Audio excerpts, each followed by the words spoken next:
Only ఒక బట్టకే పాత దానికి కొత్త దాన్ని వేస్తానని ఇలాగ అంటున్నప్పుడు పిగిలిపోతుంది, పనికిరాదు అని అన్నప్పుడు, ఇది ఆత్మీయ జీవితాన్ని గురించి మాట్లాడుతూ మీరు పాత జీవితాన్ని మీరు విడిచిపెట్టాలి. మీరు పాత జీవితాన్ని మీరు విడిచిపెట్టుకోకుండా కొత్త ధనాన్ని మీరు పట్టుకున్నారు అనుకోండి, మీరు కొత్త ధనాన్ని ఎప్పటికైనా మీరు విడిచిపెట్టేస్తారు. అది సరైన జీవితం కాదు కదా.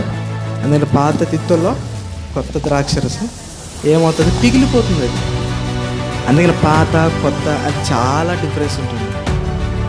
అందుకని మనం ఎక్కువ దేనికి ఇష్టపడతాం అంటే, నాకు కొత్త బైక్ కావాలి, కొత్త డ్రెస్సే కావాలి. ఏమి పాతది ఎందుకు వద్దు,